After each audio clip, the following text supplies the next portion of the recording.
itu beda-beda nih ininya apa ya kalau orang Jawa tuh seratenane. Seratenan itu apa coba? Jadi kalau Instagram itu bionya harus jelas. Seperti tadi yang sudah aku jelaskan ya. Bio harus jelas, ada highlight story tentang ceritanya kita, tentang keahlian kita, pencapaian kita apa. Mungkin nanti ada sertifikat-sertifikat itu bisa kita tampilkan gitu kan. Terus kita mengikuti kursus di mana gitu, bisa kita hadirkan di situ, mungkin di story, terus nanti kita simpan di highlight.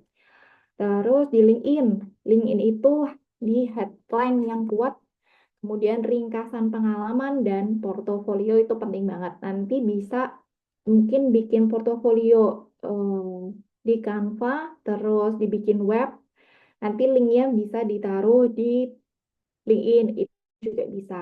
Kemudian TikTok dan YouTube. TikTok sama YouTube itu pakai format video storytelling dan edukatif itu juga bisa. Lebih ke video ya, TikTok dan YouTube. Walaupun di Instagram pun juga sama. Dia juga ke video, cuma kalau di video itu lebih banyak ke TikTok dan YouTube. Nah, kemudian Tweet. Nah, ini nih aku kemarin juga coba cek ombak juga nih di Tweet. Ini juga lumayan rame banget di situ. Kita mau cerita apapun itu juga bisa di situ. Kita punya skill apa gitu, cerita di situ juga bisa. Nah, kalau aku pribadi itu aku nyaman di Instagram, TikTok sama Thread yang aku jalanin sekarang.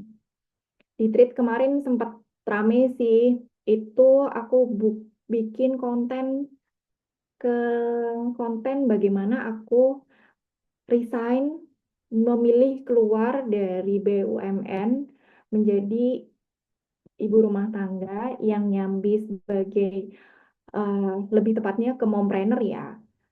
Karena aku nyambi jadi remote worker, jadi pebisnis juga, usaha juga sendiri, terus jualan produk digital juga gitu.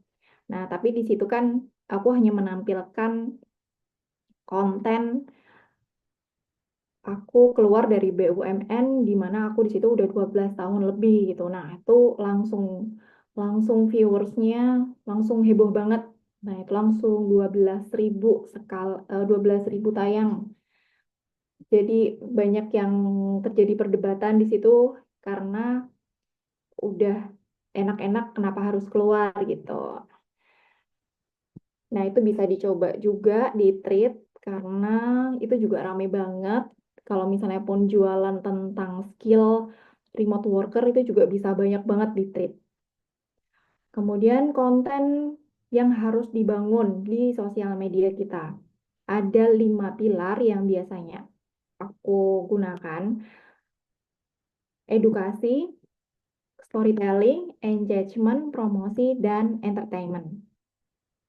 Konten edukasi itu biasanya berupa tips, tutorial, dan strategi konten, strategi di bidang teman-teman ambil gitu kan. Kalau konten storytelling itu biasanya pengalaman pribadi, perjalanan karir, pelajaran hidup. Konten engagement itu biasanya Q&A, polling, dan discuss. Engagement itu biar biar kita ini deket sama audiens kita. Jadi kita ajak ngobrol nih, apa sih yang mereka mau, apa sih yang mereka harapkan gitu dari kita. Itu bisa pakai konten engagement. Terus konten promosi itu lebih ke menawarkan jasa atau produk tuh tanpa hard selling. Pakainya soft selling biar nggak kelihatan jualan. Karena kalau misalnya pakai hard selling biasanya eh, followers kita udah kabur duluan teman-teman kita. Kemudian ada pilar entertainment. Pilar entertainment ini lebih menghibur. Nah, biasanya yang paling rame adalah konten entertainment. Karena memang orang-orang lagi stres ya dengan pekerjaan, terus dengan apalagi sekarang berita-berita korupsi yang lagi rame gitu kan. Konten entertainment ini juga perlu di sela-sela kehidupan kita biar kita merasa terhibur. Memang konten ini biasanya yang paling rame gitu. Aku dari riset juga akun-akun yang rame itu atau akun yang cepat bertumbuhnya adalah akun-akun yang entertainment karena di situ orang-orang merasa terhibur gitu kalau masuk ke akun tersebut. Nah, membangun kredibilitas langkahnya yang ketiga adalah strategi konsistensi. Yang pertama menentukan konten pilar. Konten pilar ini maksudnya niche. Maksudku ini niche ya, tentukan niche yang mau kita ambil. Nah, itu nanti bisa kita pecah-pecah jadi konten pilar. Konten pilar ini, ya ini tadi ada edukasi, storytelling, engagement, promosi, sama entertainment. Itu bisa dipecah. Misalnya, kayaknya Mbak, kalau misalnya entertainment nggak masuk deh di akunku. Mungkin aku cuma edukasi sama storytelling aja. Itu oke, nggak apa-apa. Malah lebih fokus ke situ. Apa dalam membangun di awal akunnya bisa fokus di dua itu. Setelah dipecah, kita fokus dalam satu bulan itu membahas satu atau dua topik yang sama. Gitu. Misalnya tips kerja remote atau tips memasak atau mungkin tips menjadi ibu rumah tangga biar nggak stres itu juga bisa. Yang kedua, batching dan scheduling. Batching ini memudahkan kita menjadwalkan dalam meng apa ya biar kita ini rutin untuk hadir dalam sosial media jadi karena kita kan nggak mungkin kita bikin konten setiap hari itu kan menghabiskan energi gitu jadi biasanya yang aku lakukan adalah aku melakukan batching konten itu dalam satu hari aku melakukan membuat ide konten selama satu bulan sekaligus jadi dalam satu bulan aku mau hadir 3 atau 4 kali dalam seminggu itu aku buat kemudian aku data 15 sampai 20 konten dalam satu bulan. Kemudian aku scheduling, aku jadwalkan misalnya tanggal 1 aku mau bikin konten ini, tanggal 3 bikin konten ini, 5 aku mau posting konten ini, seperti itu. Nah, dalam satu hari, jadi dibagi dalam satu hari kita bikin ide konten. Yang kedua, itu nanti kita bikin videonya, kita bikin video rollnya. Kemudian besoknya kita edit. Setelah diedit, barulah kita bisa posting secara rutin gitu. Kemudian gunakan tools. Nah, tools di sini bisa pakai Notion, Trello, atau Spreadsheet. Nah, biasanya kalau misalnya untuk klien, itu aku pakai Spreadsheet. Awal-awal itu aku pakai Notion kan, ternyata beberapa klienku itu justru malah nggak paham pakai Notion, malah bingung. Jadi akhirnya aku ganti pakai spreadsheet walaupun lebih repot, tapi ya nggak apa-apa. Tapi kalau untuk aku pribadi, aku lebih menggunakan tools Notion untuk batching sama schedulingnya. Mau riset untuk catatan riset target audience juga aku aku ini semua aku taruh di Notionku. Mungkin nanti kalau misalnya teman-teman ada yang pengen format Notion-nya bisa chat atau mungkin bisa DM aku atau mungkin bisa chat Mbak Kalisa ya Mbak ya. Nanti aku kasih apa namanya format Notion yang bisa dibuat untuk bikin batching sama scheduling konten. Oh, nah, bagaimana cara positioning dalam personal branding? Mulai dari sini, lalu siapa dirimu, mau kemana, lalu deskripsikan definisi dirimu dalam 6 kata. Oh, sambil ngobrol ya, biar nggak bosen. Mungkin Mbak Lia mungkin, Mbak Lia masih ada kan ya? Di chat ada pertanyaan tuh, Kak. Ya kah? Di chat ada pertanyaannya Mbak Anti. Um, Mbak Lia tuh nggak stabil ininya sinyalnya. Oh, nggak stabil. Oke, oke. Kok aku nggak bisa? Klik exit yang sebelah kiri tombol keyboard. Wait, wait. Aku bacain aja ya, Tik. Ya, Jadi Mbak Anti tanya, kalau personal branding itu harus aktif di media sosial atau bisa enggak harus aktif or having media social account kah atau enggak? iya harus aktif. Iya Mbak Anti. Paling nggak konsistensi. Konsisten paling nggak 2 sampai 3 kali seminggu untuk hadir di sosial media Mbak Anti.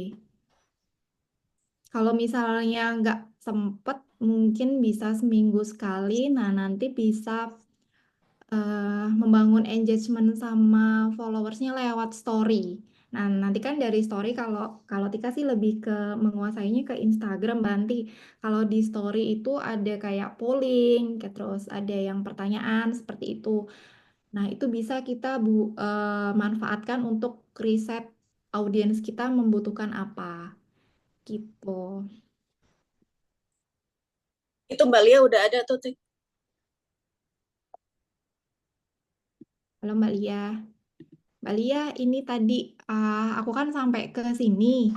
Mulai dari sini, siapa dirimu, mau kemana, dan mendeskripsikan definisi dirimu dalam 6 kata. Nah, menurut Mbak Lia nih, kita discuss aja ya Mbak ya. Menurut Mbak Lia nih, Mbak Lia yang orang yang seperti apa nih Mbak? Halo Mbak Tika, maaf ini dari tadi kelempar-lempar terus ya. Masuk Sakit dong Mbak, kelempar-lempar, jangan kelempar-lempar dong. terus kan. Keluar Apa? masuk Nggak keluar apa-apa, masuk. Mbak. Eh, Nggak apa-apa Mbak Lia. Nah, eh, nah gini Mbak Tika, sebetulnya kalau saya tuh personal branding bingung ya. Kalau personal branding itu kan kita harus menonjolkan value kita, value mana yang mau kita suguhkan atau yang mau kita tampilkan kepada audiens kita gitu.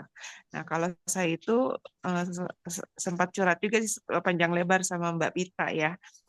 Saya bingung sebetulnya bagaimana ya. Satu, saya nggak tahu value yang mana yang harus disajikan. Yang kedua, itu ya, saya kan pakai niqab nih, hijrah ceritanya kan. Udah 8 tahun yang lalu saya hijrah dan kalau pakai niqabnya itu udah sekitar baru sejak COVID lah, sejak COVID ya pakai niqab. Terus udah bikin konten di sosial media, di apa Instagram, di YouTube sama di TikTok, cuman faceless gitu. Jadi ada beberapa akun dakwah. Terus sekarang saya mulai bangun khusus buat yang personal gitu ya. Tapi yang dakwah tuh saya banyak pakai AI gitu. Jadi memang eh, nggak sama sekali nggak menampilkan wajah gitu. Gitu. Jadi bingungnya kalau mau ini dengan customer, apalagi saya pengen jadi virtual assistant gitu ya. Maksudnya pengen nyoba cari-cari job yang remote. Cuman ya itu kalau misalnya orang nggak tahu siapa kita, kata Mbak Mita, ya orang juga nggak bakalan percaya gitu kan, sebagus apapun konten kita gitu ya. Cuman kalau nggak ada orangnya, jadi bingung Mbak Kumahata. Ini bukan 6 kata jadi ya, 6 kalimat, apa 6 lembar. 6 buku, Tik. Nggak apa-apa Mbak Lia. Eh, memang kalau untuk membangun personal branding memang harus melalui kebingungan dulu, karena kalau tidak melalui kebingungan nggak akan jadi kita gitu Mbak.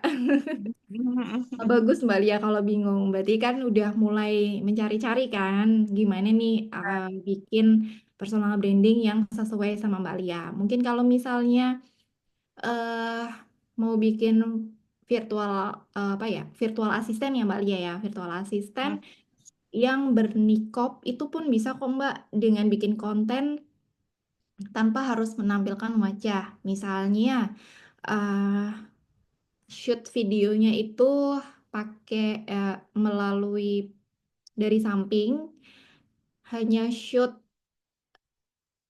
apa tuh namanya device atau mungkin laptop komputernya Mbak Lia nanti menampilkan YouTube dakwah atau apa nanti Mbak Lia lagi ngetik-ngetik seperti itu. Jadi birolnya bikin birol yang cuma 5 sampai 7 detik aja Mbak Lia. Nah, nanti kita mainnya pakai storytellingnya lewat kalimat aja. Nanti dicantumin di videonya Mbak Lia atau lewat caption. Nah, kalau mau cerita apa itu tadi yang udah aku jelaskan Mbak Lia harus ini dulu sih berkenalan sama diri sendiri mau menampilkan apa gitu yang memang Mbak Lia suka gitu kalian apa yang Mbak Lia suka yang Mbak Lia nggak bosen untuk explore yang Mbak Lia nggak akan jenuh untuk belajar itu aja yang diceritain di sosial media gitu. Kalau kalau kalau aku pribadi sih gitu.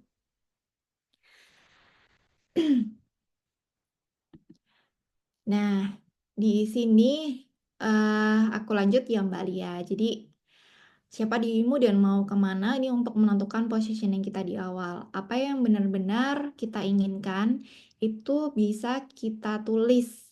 Seperti yang udah aku jelaskan di awal ya, 10 sampai 15 yang benar-benar eh, teman-teman ingin gitu untuk menentukan North Star. Nah, ini fungsinya adalah membantu teman-teman untuk set tone dan menentukan suaranya teman-teman gitu. Mau kemana?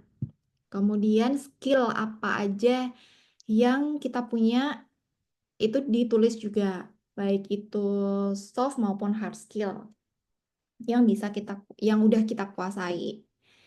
Ini kita bisa membantu identifikasi layanan apa yang mau kita tawarkan ke audiens kita. Kemudian tulis juga 10-15 circle terdekat teman-teman. Ini untuk membantu membangun komunitas klien. Jadi memang kita harus tetap membangun network supaya nanti kalau misalnya siapa tahu kita membangun network virtual assistant misalnya itu siapa tahu di situ nanti kita dapat share-sharean lowongan job atau mungkin ada yang butuh eh, temen butuh rekan yang bisa ngebantu yang ternyata itu skillnya aku banget gitu itu aku bisa gitu nah itu bisa dari situ. Di sini nanti bisa memilih prioritas untuk membangun konten pilar dan tone yang aku banget. Ini fungsinya biar kita nggak jenuh dalam membangun konten. Kontennya ya baik di LinkedIn, YouTube, di TikTok, di Instagram maupun di Thread. Seperti itu. Nah, ini perjalanan transformasinya aku. Jadi aku mulai keluar dari BUMN itu per 1 Agustus. Di sini aku mulai di bulan ini aku one on one session dengan Mbak Mita. Terus kemudian aku memulai diri sendiri tanpa embel-embel BNI kan di belakang aku.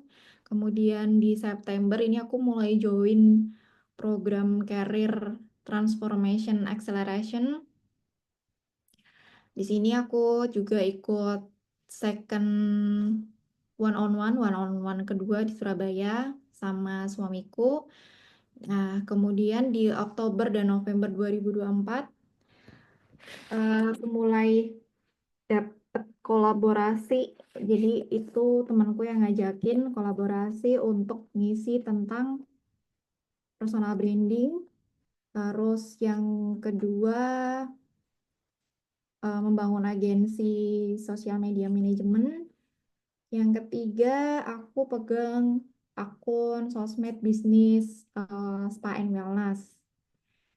Nah, di sini eh, singkat cerita, aku mendapatkan 3 kolaborasi ini tanpa harus aku menawarkan ke mereka. Jadi mereka yang bertanya dulu, itu gimana sih gitu kan. Bikin konten yang bagus itu gimana, bikin personal branding yang bagus itu gimana. Akhirnya mereka yang menghubungi aku dan eh, kita akhirnya kerjasama gitu, collab. Terus di Desember 2024, eh, aku mendapatkan klien lagi satu, itu membangun akun juga di Instagram, jadi sosial media manager. Itu temen aku juga, sebenarnya dia seorang makeup artist dan bingung karena semakin banyak makeup artist yang bermunculan dengan harga yang sangat murah, terus jadi agak menurun kan penjualan jasanya beliau. Kemudian dia akhirnya one on one sama aku. Setelah one on one, mungkin dia bingung ya, Mbak masih bingung aku caranya membangun personal branding. Udahlah ini akunnya pegang aja Mbak Tika, Mbak Tika yang ngatur gitu. Ada di Desember itu sampai sekarang gitu. Nah, sekarang